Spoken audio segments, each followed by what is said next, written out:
नमस्कार, सीधी लकीर विद धीरेन्द्र पुंडीर में आपका फिर स्वागत है। आज प्रधानमंत्री साउथ में है, तेलंगाना में है और उन्होंने अपनी जो चुनावी रणनीति होती है उसमें जिसमें वो विपक्ष के हथियार का उसी के खिलाफ इस्तेमाल करते हैं।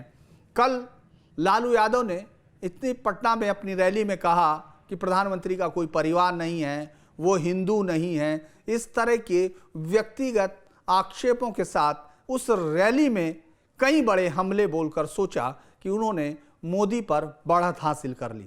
लेकिन प्रधानमंत्री मोदी साउथ में यानी उस जगह पर जहां बीजेपी अपनी जीत के लिए मशक्कत कर रही है उस जगह पर पहुंचते हैं और पूरे उस हथियार को वापस इस्तेमाल करते हैं, ये कहते हुए कि मोदी, ये पूरा देश ही मोदी का परिवार है। और उसके बाद आप देखेंगे तमाम राजनेताओं ने सब अपने ट्विटर हैंडल जो बीजेपी के हैं, चाहे वो गृह मंत्री हों, चाहे पार्टी के अध्यक्ष हों, मोदी मेरा परिवार, मैं भी मोदी परिवार, इस तरह के बायो अपने बदल दिए हैं। लेकिन आज हमारी बातचीत उससे अलग इस बात पर है कि साउथ में आखिर हो क्या रहा है। बीजेपी जो 400 पार का नारा दे रही है, खुद 370 चाहती है, वो साउथ में क्या चाहेगी, साउथ में उसको क्या चाहिए ताकि वो एक जो साउथ मुक्त बीजेपी की बात की जाती है, जो तमाम विपक्षी पार्टियां उस पर आरोप लगा रही हैं कि वो साउथ में नहीं है, सिर्फ नॉर्दर्न इंडिया में, और इसके लिए कई सारे हमने ऐसे शब्द भी सुने जो ऐसा नहीं लगता कि एक लोकतंत्र में इस्तेमाल किए जाने चाहिए, खासतौर से एक दूसरे राज्यों के खिलाफ। आज हम इसी पर बातचीत करेंगे और मेरे साथ बातचीत करने के लिए एक अच्छा खासा पैनल है जिसमें मेरे साथ मेरे सहयोगी हैं कपिल शर्मा जो हमारे साथ सहयोगी हैं और हेड हैं मध्य प्रदेश चैनल के। आपका स्वागत है कपिल। और मेरे साथ हैं यासिर मुश्ताक, हमारे साउथ इंडिया के पूरे चैनल का जो है रिप्रेजेंट करते हैं और तमाम राज्यों की राजनीति ऐसे ही जानते हैं जैसे आप किसी कच्चे चावल के बीच में पके हुए चावल को पहचान लेते हैं, उसी तरह से वो बदलाव झांप लेते हैं। और मेरे साथ हैं अंकुर चौधरी जो एनालिस्ट हैं और आईटी से हैं और उसके बाद एक शौक या राजनीति में जो है उसको पढ़ने की एक शौक उनको ले आए यहाँ तक, विदेश से देश तक लाने का सफ़र बेसिक राजनीति है। और मेरे साथ हैं अभय कुमार जी। अभय जी को आप जानते होंगे और उनके डेटा इस तरह के हैं कि जो आपकी आंखें खोल देते हैं, यानी जो आप सोच रहे हैं उससे उलट वो आपको कम से कम आंकड़ों में बताते हैं। तो शुरुआत करते हैं कपिल, आपसे एक शुरुआत ही मैं करता हूं कि ये जो साउथ का जो तिलिस्म है बीजेपी तोड़ सकती है क्या? देखिए, कोशिश बीजेपी की यही है और बिल्कुल तोड़ सकती है, क्योंकि कर्नाटका में उसकी प्रेजेंस बहुत पहले से है और उसके लिए जो सबसे बड़ी मुश्किल थी वो तमिलनाडु ही रहा है। धीरेन्द्र जी, आपने देखा होगा 2014 में जब बीजेपी एक लैंडस्लाइड विक्ट्री के साथ सरकार बनाई थी देश में, और दशकों बाद ऐसा मौका आया था जब पहली बार कोई पार्टी जो है वो सिंगल लार्जेस्ट जो बहुमत का जो मैजिक फिगर है उसको क्रॉस करने में कामयाब हुई थी।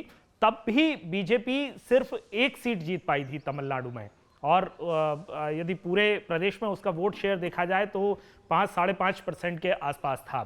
2019 में जब ये टैली और बड़ी बीजेपी की और नॉर्थ इंडिया में उसको लैंडस्लाइड विक्ट्री मिली, तब वो जो एक सीट थी तमिलनाडु में बीजेपी के पास, वो भी उसके पास नहीं रही और वोट शेयर लगभग जो है वो 3.5% के आसपास आ गया था।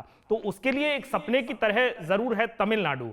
आपने पूरे साउथ की बात की है, लेकिन तेलंगाना, कर्नाटका, वहाँ पर वो अपनी जड़ें मजबूत कर चुकी है, गहरी कर चुकी है। लेकिन हमने प्रधानमंत्री के भाषणों में भी ये महसूस किया है, उनके बयानों में, उनके आचार और व्यवहार में भी, जब वो साउथ में जाते हैं तो ये महसूस किया है कि तमिलनाडु खास तौर पर उनके मन के कोने में कहीं टीस बन करके रहा है, और इसलिए इस बार जो फोकस है वो तमिलनाडु पर है। और एक जो तुरुप का इक्का यदि हम कहें तो वहाँ के जो स्टेट बीजेपी प्रेसिडेंट हैं अन्नामलाई, उनके तौर पर उनको मिला है, जिसकी तारीफ वो पिछले हफ्ते काफ़ी दिल खोल करके उनकी तारीफ कर चुके हैं, उनको शाबाशी दे चुके हैं और ज़मीन पर भी दिख रहा है। जो अभी सर्वे दिखा रहे हैं, प्री पोल सर्वे दिखा रहे हैं, उन प्री पोल सर्वे में भी दिख रहा है कि बीजेपी तमिलनाडु में अपना जो बेस है वो इस बार बढ़ाएगी, और उसके पीछे बहुत सारे फैक्टर हैं, जिसमें से एक अन्नामलाई भी है। मोदी मैजिक तो वहां पर है, लेकिन लगता है कि कहीं कोई लैंग्वेज बैरियर है। जो मोदी का जो विजन है, जो उनकी भाषा है, जो वो रैली के अंतिम व्यक्ति तक कम्युनिकेट करते हैं, वो शायद उस लैंग्वेज बैरियर की वजह से या फिर जो भी कारण हो, वो रूट तक नहीं पहुंच पा रहा था। और उस गैप को शायद जो अभी की जो स्टेट लीडरशिप है, खासतौर पर जो वहाँ के प्रदेश अध्यक्ष हैं, जो बहुत ही आर्टिकुलेटेड हैं, उनका कम्युनिकेशन बहुत बेहतर नज़र आता है, उन्हीं की भाषा में वहाँ पर वो मोदी के विजन को शायद समझा पा रहे हैं। इसलिए इस बार के जो प्रीपोल सर्वे हैं वो वोट शेयर में बीजेपी को काफ़ी आगे दिखा रहे हैं, और ये एक होप है बीजेपी के लिए। जो आपका सवाल है तो उसका जवाब इसी होप में ही छुपा हुआ है। चलिए, तो मैं एक बार यासिर के पास जाऊंगा, उसके बाद फिर अपने एक्सपर्ट्स के पास चलेंगे। यासिर, क्या लग रहा है, क्योंकि यहाँ पूरा उत्तर भारत के अन्नामलाई को एक ऐसी उम्मीद के तौर पर देख रहा है जो तमिलनाडु में एक बहुत नई किस्म की राजनीति कर रहा है, क्योंकि 1967 के बाद से वहाँ राष्ट्रीय पार्टियां या उन पार्टियों का जिनका हिंदी क्षेत्र में प्रभाव है, उनका कोई एक प्रेजेंस सिर्फ छोटे भाई के रोल जैसा रह गया था, और अब वो छोटे भाई का रोल भी खत्म हो रहा था। अगर आप देखें डीएमके के साथ कांग्रेस का जो है वो 6 सीटों पर या इस तरह से नीचे जाना, एआईडीएमके से जो बीजेपी का रिश्ता था वो टूटने के बाद वो भी खत्म होना। लेकिन ऐसे में जब बात कर रहे हैं, हम सिर्फ अन्नामलाई की बात कर रहे हैं, और ख़ासतौर से आज जब हम बात कर रहे हैं, पूरे समय में सोशल मीडिया पर अन्नामलाई बनाम राहुल गांधी चल रहा है, और वो भी ये कि आखिर इस देश के प्रधानमंत्री पद के कांग्रेस के उम्मीदवार एआई को कैसे देखते हैं, और अन्नामलाई उस एआई को कैसे आईआईटी के स्टूडेंट्स को समझाते हैं। तो आप अन्नामलाई को कैसे देख रहे हैं?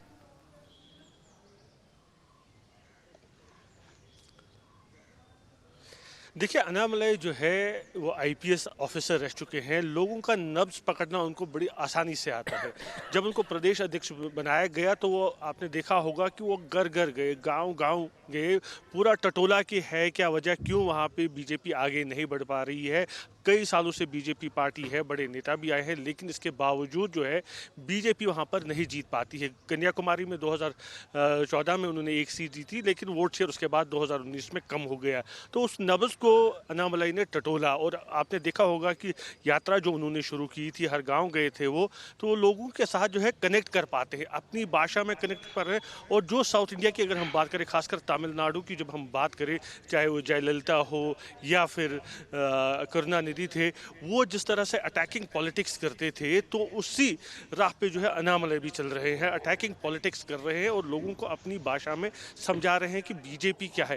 पहले ऐसा नहीं हो पा रहा था, एक तो अटैकिंग पॉलिटिक्स नहीं हो पा रही थी और लोगों का नब्ज नहीं पकड़ पा रही थी बीजेपी। अब उसमें जो है बीजेपी आगे बढ़ रही है। दूसरी बात है कि एआईडीएमके जो है अब कमज़ोर हो गई है। हमने देखा जयललिता के बाद जो है एआईडीएमके जो है किस तरह से अलग हो गई, शशिकला, पनीरसेल्वम किस तरह से अलग अलग हो गए। तो बीजेपी को इस समय जो है कि उम्मीद की किरण लग रही है कि डीएमके के बाद जो है एआईडीएमके थी, लेकिन अब वो कमज़ोर हो रही है। ऐसे में अन्नामलाई जो है कोशिश कर रहा है कि वो आगे बढ़ जाए, उसकी जगह ले ले वहाँ पे एआईडीएमके की। तो वहाँ पे भी एक फैक्टर है। और तीसरा है मोदी फैक्टर। हालांकि अगर हम बात करें कनेक्ट की, जो लोगों के साथ कनेक्ट होता है, क्योंकि लैंग्वेज बैरियर की हम हमेशा बात करते हैं जब साउथ इंडिया की, एक बड़ा फैक्टर वो रहता है, क्योंकि जिस तरह से उत्तर भारत में प्रधानमंत्री मोदी कनेक्ट कर पाते हैं लोगों से, दक्षिण में वैसा नहीं होता है। लेकिन जिस तरह से अन्नामलाई ने वहाँ पे माहौल बनाया है, वो समझाते रहते हैं हमेशा लोगों को कि प्रधानमंत्री मोदी ने क्या काम किया है, तो उसमें से भी जो है उसका असर पड़ने को वहाँ पे दिख रहा है कि लोग कनेक्ट हो रहे हैं बीजेपी के साथ। आरएसएस का वहाँ पे प्रभाव जो है बढ़ रहा है। तो कहीं ना कहीं जो अन्नामलाई है वो नब्ज टटोलने में कामयाब हो रहे हैं। हालांकि इस बार कितने सीट आने वो आएंगी बीजेपी को वो देखना होगा, लेकिन बीजेपी को उम्मीद है कि 2 से 3 सीटें शायद उनको मिल सकती है। कोयम्बटूर है, कन्याकुमारी, ऐसा उनकी उम्मीद है। लेकिन एक बात तो तय है कि वोट शेयर ज़रूर इस बार बढ़ेगा बीजेपी का तमिलनाडु में। जी, अगर मैं बात करता हूं तो एक पॉलिटिक्स आती है विरासत की राजनीति या परिवारवाद। एक ऐसा साउथ के साथ जुड़ा हुआ संदर्भ है। अगर आप चाहे आप चले जाइए तमिलनाडु में, तो वहाँ आपको ये करुणानिधि फैमिली अभी है, उससे पहले एमजीआर का जो था और उन्हीं के साथ फिर जय ललिता, उनके बाद उनकी विरासत की हकदार बनी। इधर आप आइए तो रेड्डी फैमिली है, जो पिता मुख्यमंत्री थे तो बेटा हालांकि मेहनत करके आए वो बन गए। इधर आपके पास जब आप आते हैं तो टीआरएस, जो एक ज़माने में तेलुगु देशम थी, उसके लोगों को देखिए। फिर उसके बाद जब बाहर हुए तेलंगाना से हाल ही में, वो भी अपनी बेटी कविता को सोचते रहे कि वो उनकी राजनीतिक विरासत का हकदार। ऐसे में जो जातीय राजनीति है उस पर एक बार प्रधानमंत्री मोदी की ये बाइट सुन लेते हैं, फिर मैं अभय जी से मेरा सवाल रहेगा कि आखिर केरल में बीजेपी की संभावनाएं क्या हैं, आपके डाटा क्या बोलते हैं। लेकिन पहले एक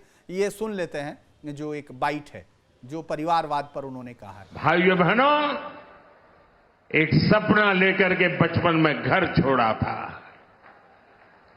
और जब मैंने अपना घर छोड़ा तो एक सपना लेकर के चला था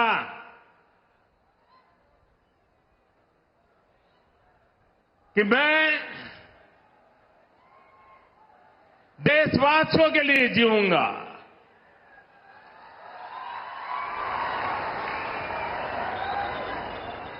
मेरा पल पल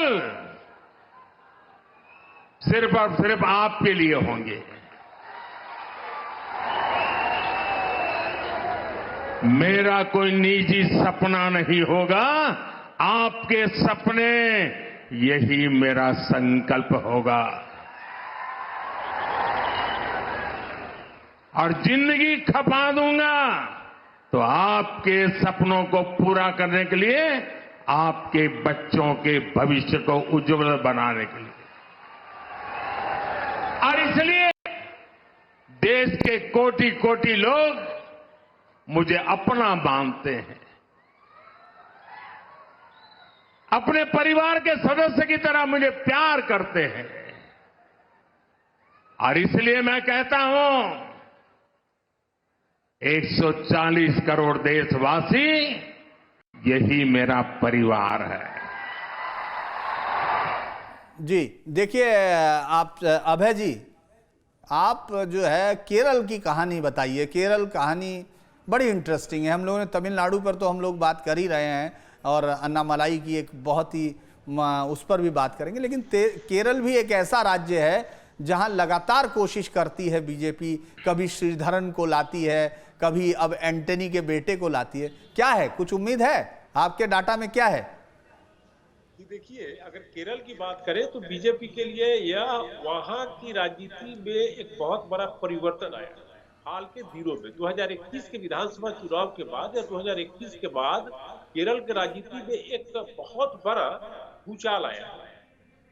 वो क्या है कि 1982 के बाद से हर 5 साल पर वहां चीफ मिनिस्टर बदलता रहा है या सरकार बदलती है, एक बार एलडीएफ की, एक बार यूडीएफ।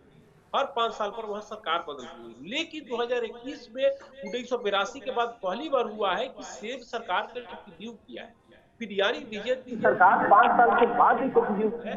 वहां के राजनीति के लिए बहुत बड़ी खबर है। 1982 के बाद कभी भी केरल में ऐसा नहीं हुआ था कि वहां एक सरकार रिपीट करे। जैसे कि राजस्थान में 93 के बाद हर 5 साल पर सरकार बदल जाती है, केरल में भी 82 के बाद वही होता है। लेकिन इस बार कांग्रेस पार्टी विपक्ष में ही रह गई है।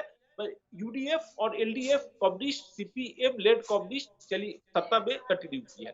तो वहां के वोटर्स में बहुत बड़ा एक बदलाव और बिखराव, मतलब बदलाव आ रहा है। यहाँ पर अब बीजेपी को यह देखना है कि हम कुछ काम, कैसा काम करें कि हम अपने सीटों में उसको तब्दील करें। अभी तक पूरे राजनीतिक इतिहास में भाजपा का केरल में खाता नहीं खुला है। लोकसभा में, विधानसभा में पिछले चुनाव में एक सीट जरूर बीजेपी जीती थी, एक सीट। अभी तक टोटल लोकसभा और विधानसभा की बात करें तो एक बार पिछले विधानसभा चुनाव में बीजेपी डेबो, जहां तक मुझे याद आ रहा है, डेबो वह सीट कभी 2014 के लोकसभा चुनाव में तिरुवनंतपुरम सीट से बीजेपी 15,000 वोट से हार गई थी। लेकिन इस बार बीजेपी का साउथ केरल के एरिया में बीजेपी अच्छा लगा के बैठी है। 4-5 सीट ऐसी है जहां बीजेपी हाइट में है। त्रिशूर लोकसभा सीट पर पिछले चुनाव में 3 लाख वोट, लगभग 3 लाख वोट आया था। दो तीन और भी सीटें हैं जहां बीजेपी को लगभग 3 लाख वोट आया था पिछले लोकसभा चुनाव। तो बीजेपी के लिए उम्मीदें अच्छी है। अब कितना फलीभूत हो पाएगा समय बताएगा, लेकिन मैं फिर से बोल रहा हूं कि वहां पर वोटर्स के बीच में बहुत बड़ा चर्निंग हुआ है। वोटर्स के बीच में अपने वोटिंग पैटर्न में इसलिए बदलाव हो रहा है क्योंकि कांग्रेस पार्टी जो हर 5 साल पर सरकार बदलती थी, केंद्र में भी होता था, लोकसभा चुनाव में अदला बदली होता था, लेकिन लेकिन इस बार वहां पर देखना है कि क्या होता है। अंत में मैं बोलते हुए बात समाप्त करूंगा कि कांग्रेस पार्टी को 52 लोकसभा की सीटें हैं, जिसमें 15 सीटें केरल से। 30% ऑफ जो कांग्रेस पार्टी की जो सीटें वर्तमान लोकसभा में जो अभी भंग हुई है, लोकसभा चुनाव की तरफ जा रहे हैं, उसमें 15 सीटें केरल की थी। भारत के सिर्फ एक राज्य में कांग्रेस पार्टी को डबल डिजिट में लोकसभा की सीटें थी, वो सीट था केरल। तो केरल कांग्रेस के लिए बहुत ही इंपॉर्टेंट स्टेट इसलिए है क्योंकि उसको अपना 52 का भी टैली बनाए रखना है और आगे बढ़ाना है। तो केरल में अच्छा परफॉर्मेंस करना पड़ेगा, 15 सीटों का कम से कम टैली बनाए रखना पड़ेगा। तो इस तरह से अगर बात करें तो केरल कांग्रेस के लिए बहुत महत्वपूर्ण है, बीजेपी के लिए महत्वपूर्ण है, दोनों के लिए महत्वपूर्ण है। अंतिम एक बात कि 3 राज्यों से, पिछले लोकसभा चुनाव में 3 राज्यों से केरल, तमिलनाडु और पंजाब से कांग्रेस पार्टी 31 सीटें जीती थी। 38 सीटों पर, तीनों राज्यों में 38 सीट पर लड़के कांग्रेस पार्टी 31 सीट जीती थी और पूरे भारत में 383 सीट लड़के 21 सीट जीती थी। तो इस तरह का कांग्रेस का ग्राफ था। ये तो ये आपने वहां बहुत पर ही बहुत कुछ बहुत ही परिवर्तन होने के बेहतरीन दहलीज आइडिया, पर केरल खड़ा है। दर्शकों को बहुत अच्छा आइडिया दिया आपने कि किस तरह से उन 3 राज्यों ने कांग्रेस की पूरी रैली दी थी, वो जो उनके पास सांसद हैं। मेरे साथ हैं, अब मैं बात करूंगा अंकुर, आपको क्या लगता है, आपका एनालिसिस क्या कहता है कि साउथ में है या नहीं कुछ? हालांकि अन्नामलाई बार बार एक बहुत बेहतर लीडर के तौर पर, जिसकी प्रधानमंत्री नरेंद्र मोदी को ऐसा बहुत कम लोगों ने देखा है। अगर हम उस विजुअल को देखें जिसमें प्रधानमंत्री जब तिरुपुर में एन मन एन मक्कल यात्रा, यानी मेरे लोग मेरी जमीन वाली यात्रा जब वो पूरा कर रहे थे, तो प्रधानमंत्री मोदी उस भीड़ को देखकर, जो बीजेपी के झंडे की भीड़ थी, पहली बार उनको, मतलब बहुत कम मैंने ऐसा देखा है कि जब वो प्रधानमंत्री इतने भावातिरेक हों कि स्टेज पर ही वो उसको थपथपा रहे हैं, कई बार मारते हैं थपकी से और फिर हाथ पकड़कर उसको अन्नामलाई को बताते हैं हाँ तुमने बीजेपी को यहां खड़ा किया है। लेकिन आपके आंकड़े क्या कहते हैं? देखिए धीरेन्द्र जी, अगर हम साउथ इंडिया की बात करें तो टोटल 129 सीट आती हैं। अगर पुडुचेरी को भी मैं मिला लूं तो 130 सीट हो जाती हैं। तो ये 6 राज्य पुडुचेरी के साथ, जिसमें आंध्रा, कर्नाटका, केरला, पुडुचेरी, तमिलनाडु और तेलंगाना मिलके 130 सीट मिलती है। आज की तारीख में करंट पोजीशन में लोग इस बात को कहते हैं कि साउथ में बीजेपी बहुत वीक है और कांग्रेस बहुत मजबूत है। तो मैं आपको ये बता दूं कि फिलहाल 2019 में भी बीजेपी के पास साउथ में 28 सीट हैं और कांग्रेस के पास सिर्फ 26 सीट हैं। बाकी की जो सीटें हैं वो क्षेत्रीय पार्टियों के पास हैं। अगर अब मैं एक एक इन राज्यों सिलसिलेवार आऊं तो कर्नाटका के बारे में ज्यादा बात करने की जरूरत नहीं है पंडित जी, क्योंकि कर्नाटका आज से नहीं, कर्नाटका पिछले 20 साल से बीजेपी की बहुत स्ट्रांग टेरिटरी रही है। कर्नाटका में वोट शेयर 51% से ज्यादा चला गया है 2019 में, और बीजेपी यहां पे 2004 और 2009 में भी नहीं हारी, जब बीजेपी का उत्तर भारत से ऑलमोस्ट सफाया हो गया था। तब भी कर्नाटका में कांग्रेस बीजेपी को नहीं हरा पाई थी। यानी कि आप समझिए 2004 से लेके आज 4 इलेक्शन हो चुके हैं, 20 ये 5वां इलेक्शन है।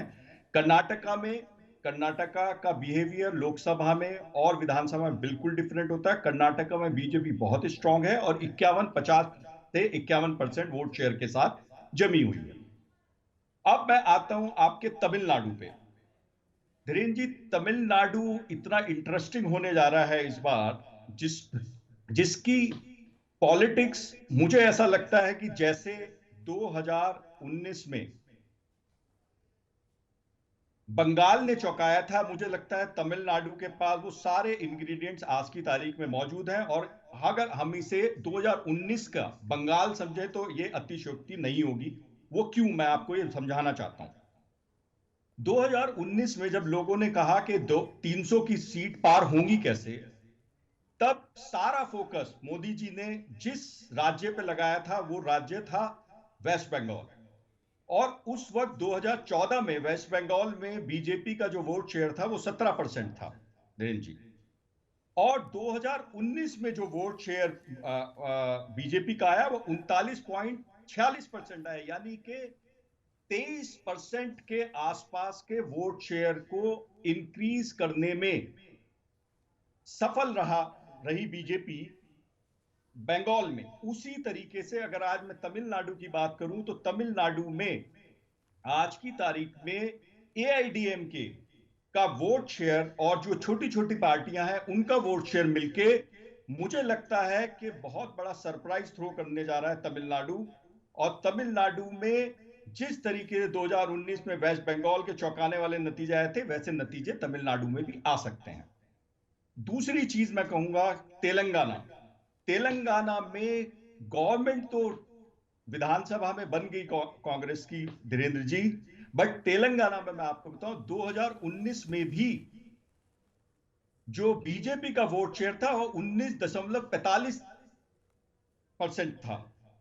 अगर मैं आज की तारीख में ये मानूं कि बीआरएस का वोट शेयर और थोड़ा भी छिटका और जो नॉन कांग्रेस वोट है अगर वो बीजेपी की तरफ चला गया तो तेलंगाना में भी आपको चौंकाने वाले नतीजे लोकसभा में आ सकते हैं। ऐसा आप देखिए। केरला की अगर मैं बात करूं धीरेन्द्र जी, केरला में सीटों का कन्वर्जन मुझे नहीं लगता कि बहुत बड़ा होगा। 1 या 2 सीटें केरला में है। वैसे आपको अगर मैं बताऊं तो केरला में 4 सीटों पे फोकस है, जिसमें त्रिशूर की सीट है, यहां से सुरेश गोपी जी जीत रहे हैं, आलापूजा की सीट है, शोभा सुरेंद्रन लड़ रही हैं, और अनिल एंटोनी की सीट है जहां से पीसी जॉर्ज कर रहे थे लेकिन नहीं मिली, और तिरुवनंतपुरम। ये 4 सीट हैं जहां पे बीजेपी अपनी पूरी ताकत लगा रही है। 12.5% वोट पिछले इलेक्शन में केरला में बीजेपी को मिला था और मुझे लगता है कि 3-4% का इजाफा केरला में हो सकता है। तो अगर मैं एक 130 सीट की बात करूं धीरेन्द्र जी, तो इन 130 सीट में मुझे लगता है कि आज बीजेपी का 17 से 18% स्ट्राइक रेट है, बट मुझे कोई आश्चर्य नहीं होगा कि बीजेपी यहां अपनी टैली 28 से बढ़ा के 48, 49, 50 के आसपास चली जाए, और जो बहुत बड़ा सरप्राइज होगा और जो मोदी जी का 370 का आंकड़ा है, मुझे लगता है साउथ इंडिया फिलहाल उसमें 20 से 22 सीट ऐड कर दे तो मुझे बहुत बड़ा आश्चर्य नहीं होगा। कपिल, ये कुछ हम लोगों का जो पॉलिटिकल गणित है उसमें कुछ ज़्यादा लग रहा है कि नहीं लग रहा, और ख़ास तौर से ऐसे समय में जबकि हम लोग देख रहे हैं रेड्डी जो है इतनी ताकतवर जगन रेड्डी है कि वहाँ कोई दूसरी पार्टी की अभी गुंजाइश कम दिख रही है। हालांकि टीआरएस ने कोशिश की, बीजेपी के साथ मिलके, पवन कल्याण है जो वो उनकी जो पार्टी है, इन लोगों ने मिलके कोशिश की है। तो आपको लगता है कि ये 20-22 सीटों का कोई पॉजिटिव उस तरफ आ सकता है और तमिलनाडु वाकई बंगाल बन सकता है? क्योंकि ये तो तय है कि हम ये मान के चल रहे हैं कि अन्नामलाई वाकई बीजेपी के लिए वो काम कर रहे हैं जो कभी उनको अब बातचीत में लोग कह रहे हैं कि कामराज 2 के नाम से उनको पुकारा जा रहा है। और अगर हम लोग उनकी ये देखें, उनकी क्लैरिटी बहुत है। वो जब कर्नाटक कैडर में आए, 2011 का कर्नाटक कैडर का सेलेक्ट हुआ आईपीएस शख्स जो उससे पहले आईआईएम लखनऊ से पढ़ के आए हुए हैं, तो उनको एक अनुभव भी बहुत अद्भुत है कि वो जिस जिले में पहली बार एएसपी बन के गए वहाँ एक गजब की रिपोर्टिंग वो किया उन्होंने, पुलिसिंग की, और उसके बाद जिस जिले में उन्होंने 8 साल में काम किया वहाँ के लोग उनके ट्रांसफर पर सड़कों पे उतर आते थे कि इनको रोका जाना चाहिए। तो आपको लगता है ये 20-22 सीट और ये चमत्कार अन्नामलाई, क्या दक्षिण का चमत्कार बीजेपी का है? देखिए, जो अभी सोशल मीडिया पर दिख रहा है और सड़कों पर दिख रहा है उसका ही एक चमत्कार है, और वो इस लिहाज से है, मैं सिर्फ अन्नामलाई नहीं, चूंकि पीएम मोदी की जो लोकप्रियता है वो सिर्फ उत्तर भारत तक नहीं, वो तमिलनाडु में भी उतने ही लोकप्रिय हैं, लेकिन वो कम्युनिकेट नहीं हो पा रहे हैं। तो मैं अन्नामलाई को ये श्रेय जरूर दूंगा कि उन्होंने शायद मोदी की जो बातें हैं उनको कम्युनिकेट किया है। वो बहुत काबिल अफसर रहे हैं। और उसकी बड़ी वजह एक ये भी हो सकती है जो हमको तमिलनाडु की उनकी राजनीति में दिख रही है कि वो एक अच्छे कम्युनिकेटर हैं। वो ग्राउंड पर लोगों से कम्युनिकेट करते हैं। वो पुलिसिंग की उनकी सर्विस हो तो उसमें भी वो पब्लिक डीलिंग करते थे। और आपने जिस तरह से जो एग्जाम्पल दिया कि उनके ट्रांसफर पर लोग सड़कों पर उतर आते थे, तो वो एक काबिलियत उनमें है और मोदी मैजिक के साथ वो मल्टीप्लाई हो रही है। लेकिन जो अभी अंकुर जी कह रहे थे कि मुझे बंगाल दिख रहा है, हालांकि मुझे जो लगता है कि बंगाल और तमिलनाडु की जो राजनीतिक परिस्थितियां हैं उनमें बहुत फर्क है और जो वोट शेयर है उसमें भी बहुत ज़्यादा अंतर है, क्योंकि हमने 2014 और 2019 दोनों का जो वोट शेयर देखा है वो बहुत कमाल उसमें नहीं दिख रहा था।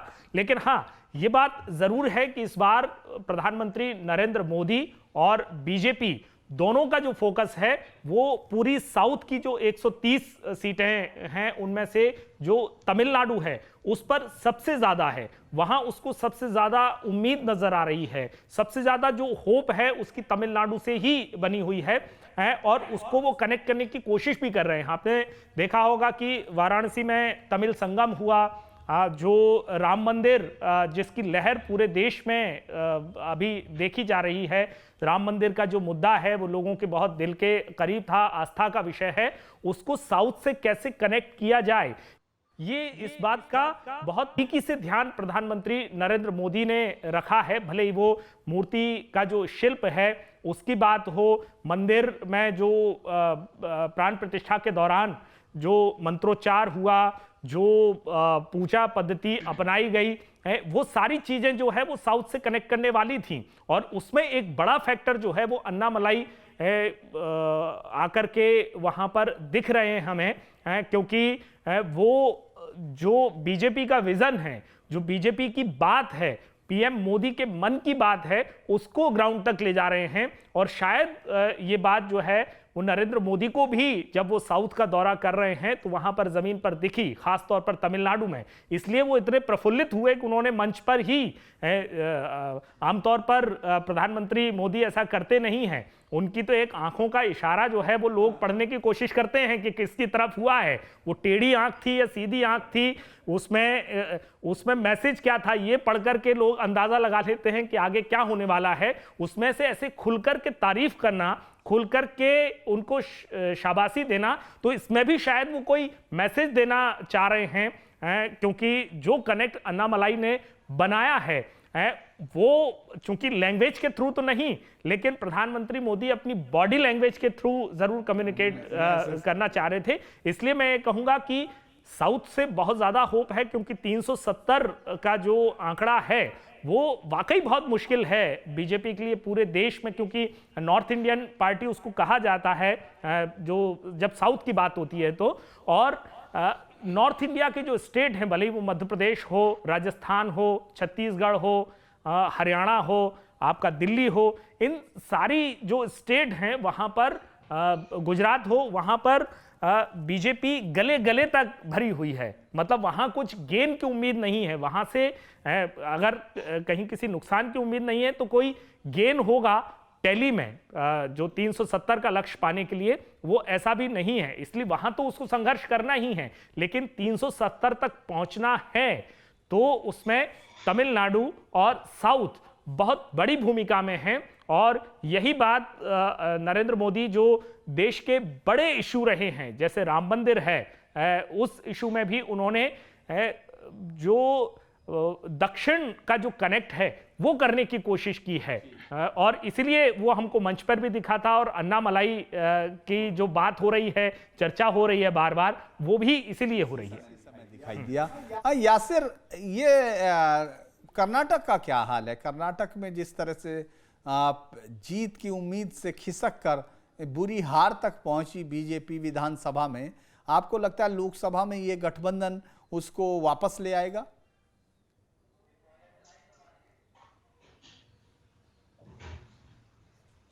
देखिए, अगर हम कर्नाटका की बात करें तो आप देखिए, जब परसों लिस्ट पहली सूची जो जारी हुई उसमें कर्नाटका से कोई भी नाम नहीं है। वजह यही है कि उनकी गणित अब भी चल रहा है, चिंतन मंथन अब भी चल रहा है। जब से कांग्रेस ने विधानसभा चुनाव जीता है उसके बाद हमने देखा एक एमएलसी चुनाव हुआ, ग्रेजुएट कॉन्स्टिट्यूंसी, वो कांग्रेस ने जीता। और उसके बाद जो है हाल ही में राज्यसभा चुनाव हुए, उसमें भी जो है तीनों सीटें कांग्रेस ने जीती और दो जो थे बीजेपी के नेता, एक ने क्रॉस वोट किया और एक ने एब्सटेन किया। तो कहीं ना कहीं बीजेपी को लग रहा है कि चिंतन मंथन की ज़रूरत है। पहले जैसी स्थिति नहीं है जिस तरह से 2019 में थी।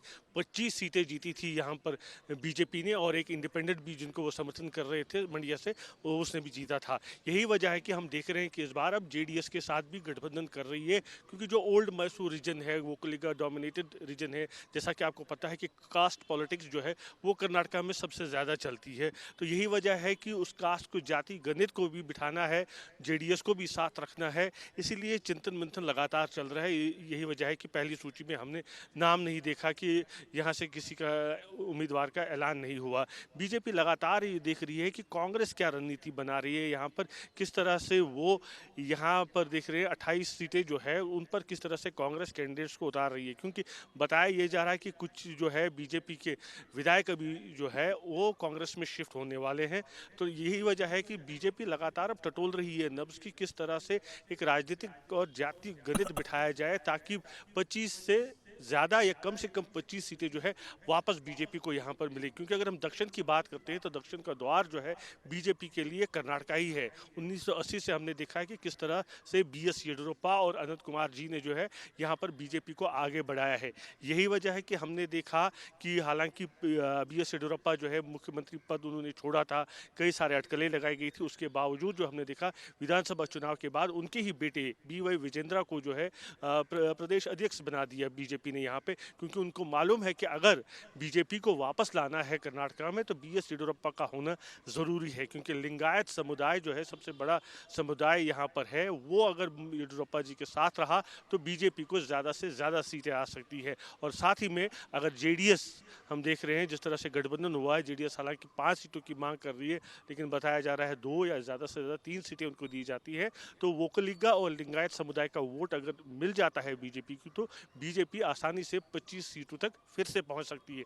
कोशिश यही है कि गणित बिठाना है, जातीय गणित यहाँ पर सबसे इंपॉर्टेंट रहता है कर्नाटका में। तो उसी लिए जो है चिंतन मंथन लगातार चल रहा है बीजेपी में। वो कोई जल्दबाजी में फैसला नहीं लेना चाहते हैं, क्योंकि 370 अगर पार करना है तो कर्नाटका सबसे ज़रूरी है, क्योंकि ज़्यादा सीटें जो है कर्नाटका से ही मिले। भले ही हम तमिलनाडु की भी जो बात कर रहे थे कि तमिलनाडु में उनको सीट ज़्यादा मिल सकती है, जैसे कि हमारे गेस्ट भी कह रहे थे वेस्ट बंगाल के जैसा सरप्राइज हो सकता है। हालांकि शायद वैसा नहीं हो, क्योंकि हमने देखा है, आपने भी देखा है कि यहाँ पे एक कल्चरल डिफरेंस है, आर्यन और द्रविडियन जो चल रहा है, पेरियार की आइडियोलॉजी है। तो उतना बदलाव मुझे नहीं देखने को मिल रहा है। ज़्यादा कुछ हो सकता है तमिलनाडु में सरप्राइज, लेकिन वोट शेयर ज़्यादा मिल सकता है। और अगर बीजेपी को 2 या 3 सीटें भी तमिलनाडु से मिल जाती है तो उनके लिए वो एक बड़ा प्राइज है, क्योंकि वहाँ पे है नहीं बीजेपी। और अगर वो 3 सीटों तक भी पहुँचते यासिर, कपिल कुछ कह रहे हैं। आपकी बात से ही एक जो पॉइंट है जो शायद हमारे डिस्कशन में रह गया था, अंकुर जी जो कह रहे थे कि सरप्राइज होगा,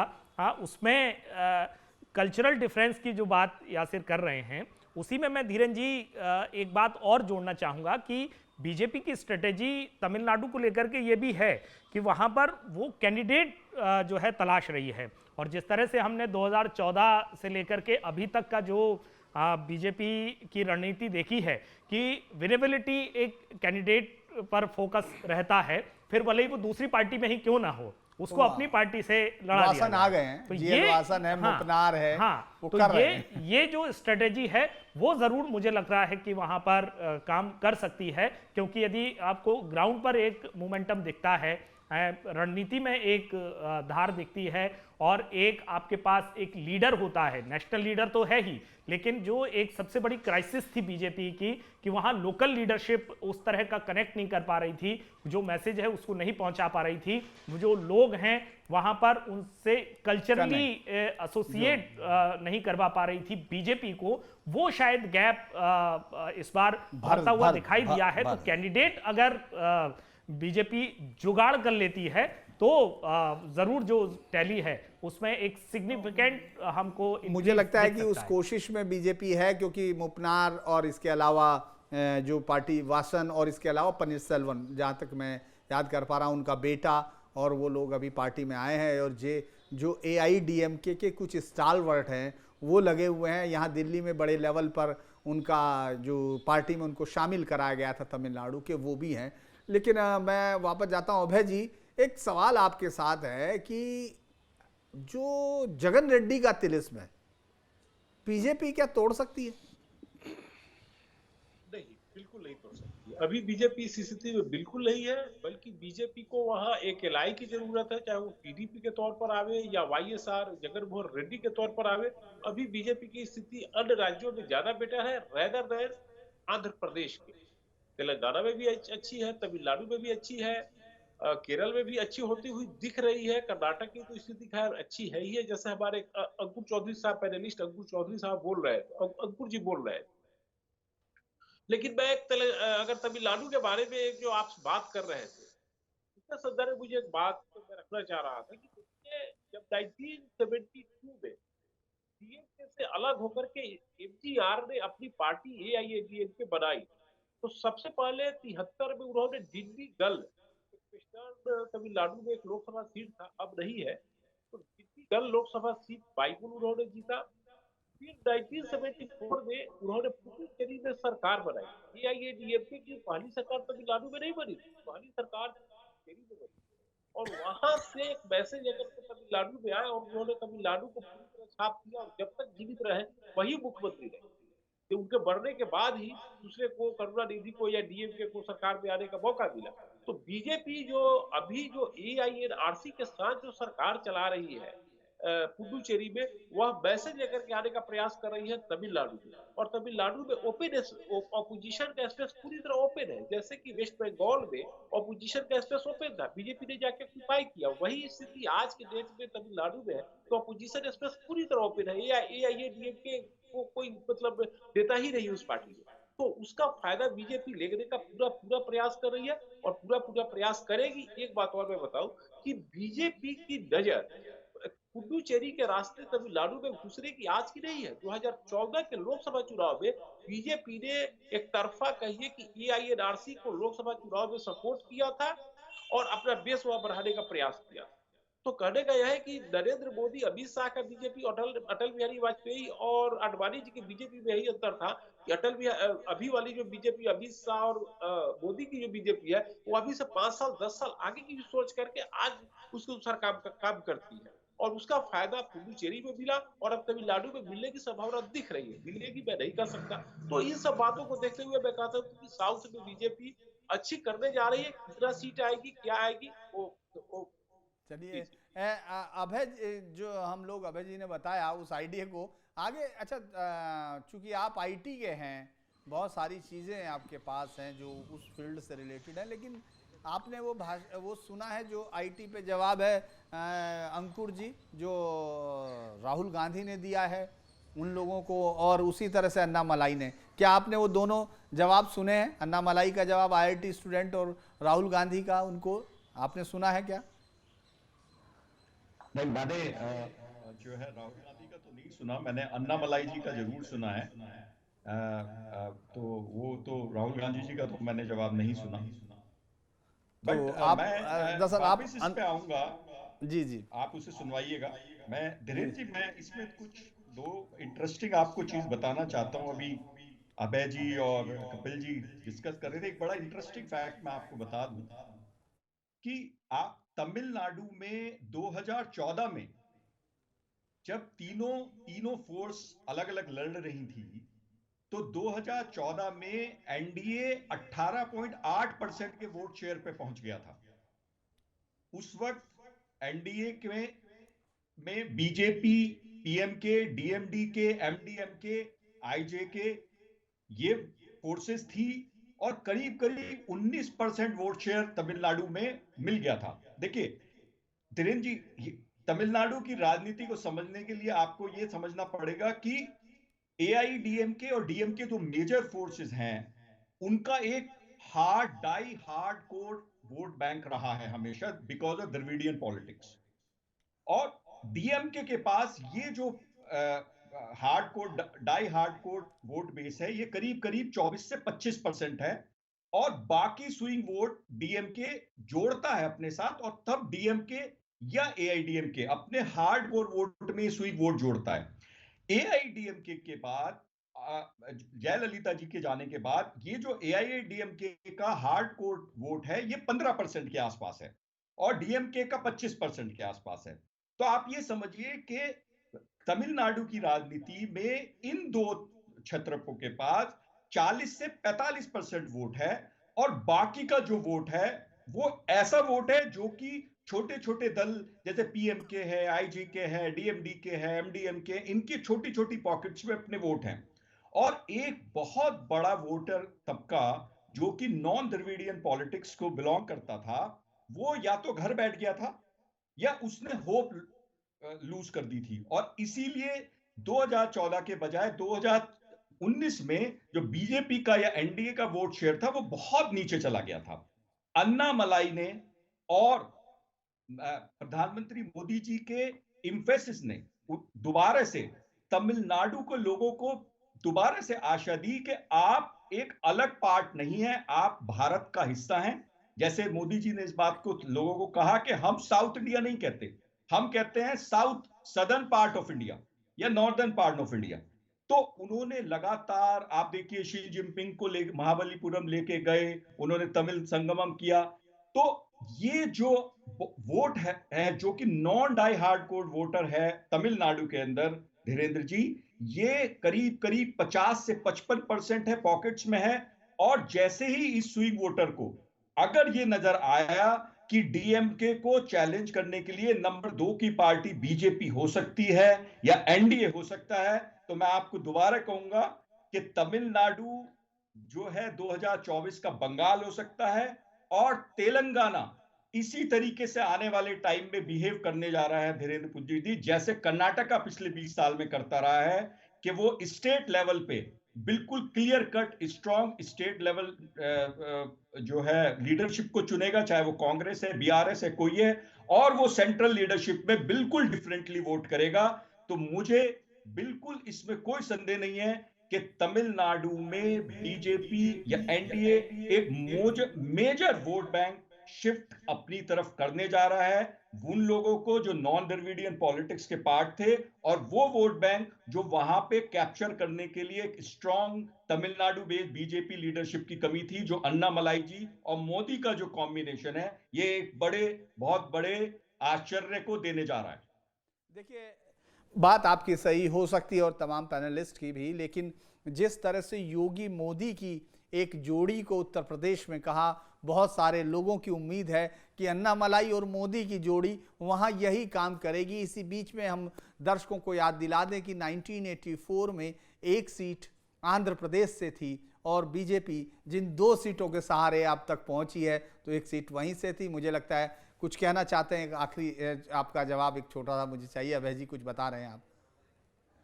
सीट थी और उस सीट पर बीजेपी के कैंडिडेट ने नरसिम्हा राव जी को चुनाव हराया था 1984 में।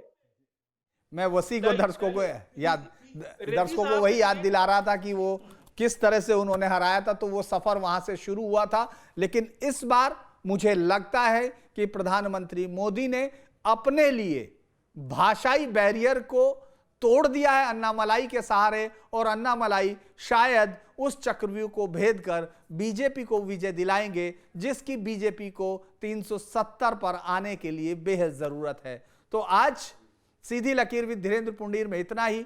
कल फिर मुलाकात होगी एक नए मुद्दे के लिए। आप सभी का जुड़ने के लिए धन्यवाद।